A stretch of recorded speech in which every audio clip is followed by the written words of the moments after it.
Hello. As you know, John spent 3 weeks in India teaching. He's been going there for many years, teaching pastors and other Christian leaders, and he's going to talk about that. So we asked him. He got back a week ago Saturday, and we asked him to recount what he's done, but also to give us a little bit of a taste of some of the things he taught us. And so today he's going to be speaking about hope. Is that right? Yes. All right, here we are. So 3 major places I went to in India. I was there 3 weeks. The whole trip took about a month. So 3 major places I went to. Oh, wow, look at that. So I went into the slums of Delhi. So these people are Indians.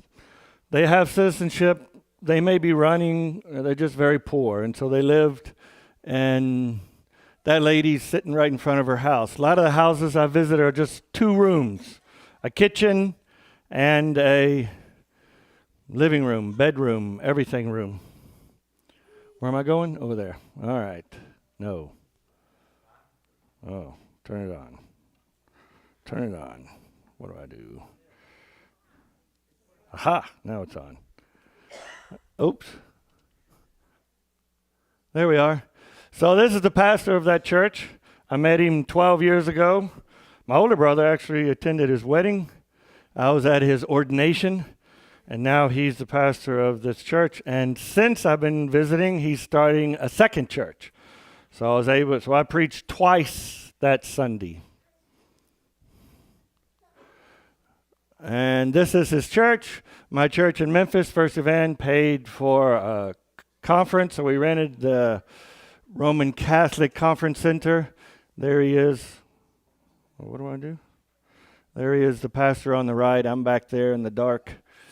And we're honoring my church that paid for it. So these people, I don't know where they get these nice clothes. Maybe they're only set, I don't know. But I think for many of them it was the first time to sleep away from home. The food was simple, so that wasn't super special. But following this conference, 11 of these people got baptized. So they must have liked something I taught. So I taught them on the book of Ephesians. And the first 3 chapters I taught here, talking about the blessings we have, and the last 3 talking about spiritual warfare, which they see every day. And like that picture before, there's something hanging out in those alleyways. Looks like demons. I don't know. And then I flew on to another state. This is Palm Sunday. So the next Sunday I was able to speak to these people. Now these people are even more poor than the last group. They don't have citizenship. They are looked down on because half of these people are known as the rat eaters. But the other half, but all of them just live in little mud huts, thatched roofs, tiny little village things. The other people had concrete block houses. These people have even less. So this might have been the first time they rode a train. They got to sleep away from home. So it's a big deal. They were most excited. And this is the first time these boys and girls probably have ever got this many boys and girls, Christians, together too. That was it was probably the first youth conference in that area. And so that worked out well. And so I taught them 2 days. And then following them, their parents came, or the leaders of the churches. So 2 states again. This is 2 states.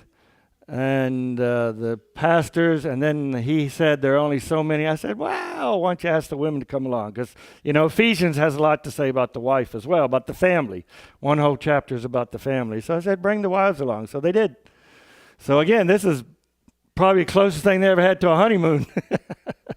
Actually got to go and stay in a room by themselves. So that was very exciting. Oh, that looks like the youth group again, isn't it? Yeah, that was the youth group, sorry. That's the youth group still, so that's what they all looked like. And some of them are high school, some are college. And, yeah, all right, sorry. And this is last year I went to the church, one of the churches of these people, the rat eaters. And so this is their little church. And then, yeah, here they came with their parents, mothers and fathers, and there I am, the little white speck in the middle. And yeah, I was saying this is probably their first time. Might have been like a honeymoon, because I went to their place last time, only men. Normally we have only pastors' conferences, but because of Ephesians 5, I said, why not bring the parents? So that worked out well. This is the man that coordinates all this.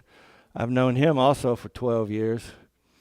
And one of the things they have to do is honor the speaker. So they give me these garlands. So I said, since there were 3 different groups coming, then they gave me 3 different garlands. I said, okay, because we had the city people, those actually live in that town, and then the village people came, and then the village people from the other state.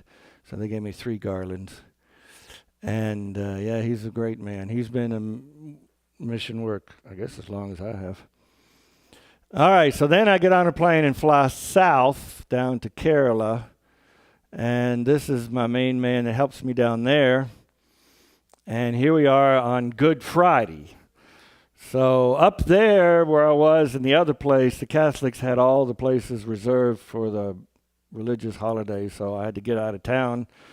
And so I'm a big fish in a little pond down here, so I was able to take over Good Friday and Easter, because this is all a church start. Everything we're involved in is just a few years old. So I've known this guy also 12 years. He was in charge of the bookstore when I used to go up first few trips to India, and we worked a lot together. I actually published a book and then distributed Bibles and books to pastors, and we had a great time together. His English is amazing. I just love to sit there and listen to him. His text, I write him, hey, how you doing? He writes me a text like this.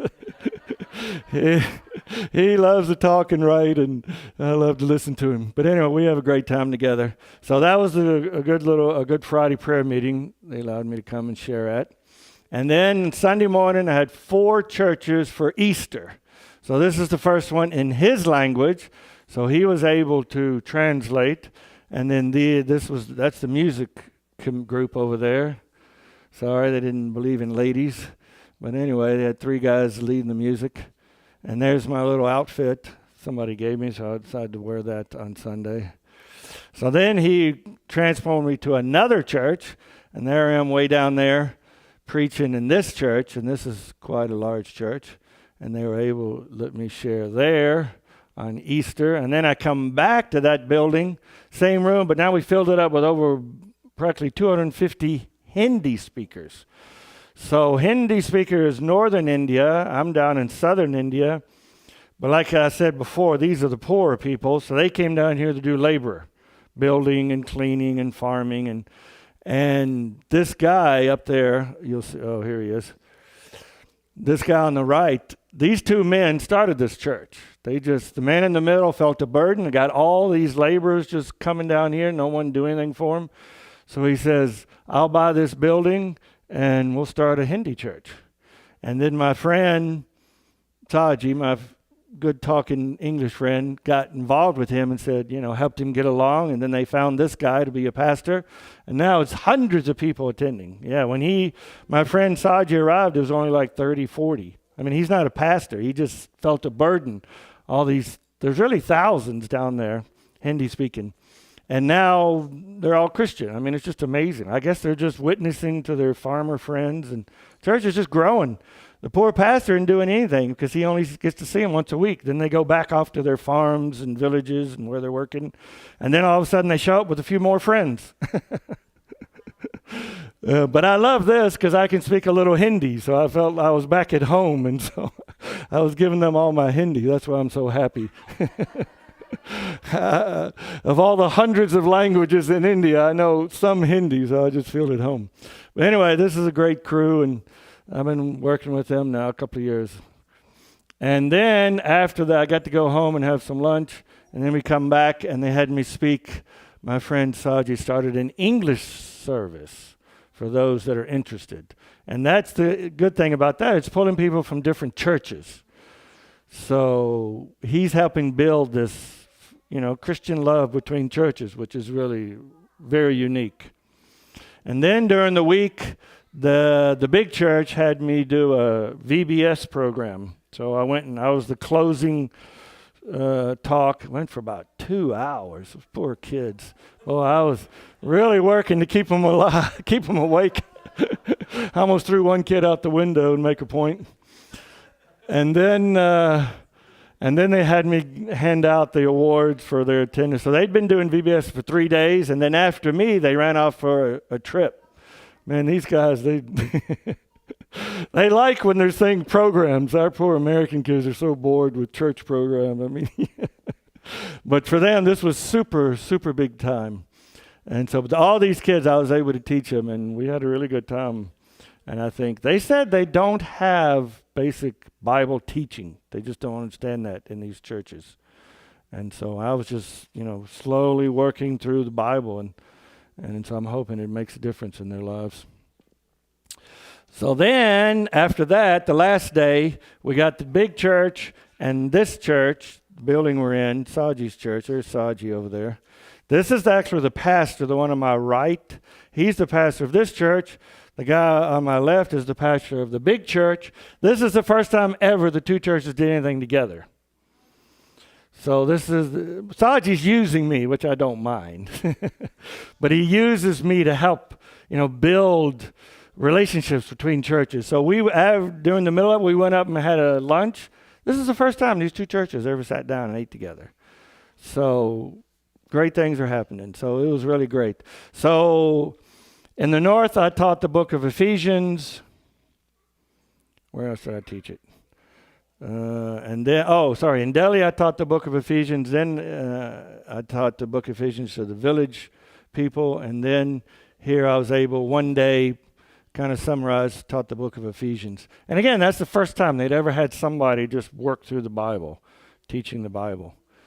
And all these people, everybody you saw before this were definitely Hindu converts, either Hindus or Muslim. Some of these people actually have Christian background because in the South, they're Christian. St. Thomas went there 2,000 years ago. So there is a long standing. And then there were missionaries from Iraq, from the church in the Middle East, also went there. So they have ancient church. So there are Christians that have been there a long time. But, of course, all these people were born again out of there. My friend Saji grew up Syriac church, and then some of the others Orthodox, some of the others Roman Catholic. So they're all born again out of some. I don't know if any of them are second generation, but they're building now a second generation. There were some little kids, which I enjoyed talking to. Still, it was a challenge. Keep these little kids entertained. The good thing is they understand my English, so they don't have to wait for the translation to really figure out what I'm talking about. So then the next day I got on a plane, got up at 3 a.m, went back to Delhi, didn't leave Delhi till 3 a.m. the next day. So I'm awake 24 hours. So there I am trying to stay awake. So Joshua brought me back to his slum, and we had a house meeting. And again, I was able to talk. So 3 times I gave the little talk, go to church, read your Bible, obey the Bible, and worship. And so this is the 3rd time I gave that one. And there's some little kids. And then here's the ladies of the house. So we were singing and worshiping. And then off we go. So there I'm saying goodbye to India. Yeah. So anyway, if your children ever want to go to India, just keep washing your hands and don't get bit by a mosquito. All right, so that's it for the slideshow. The kids can go, because I don't think I can keep these kids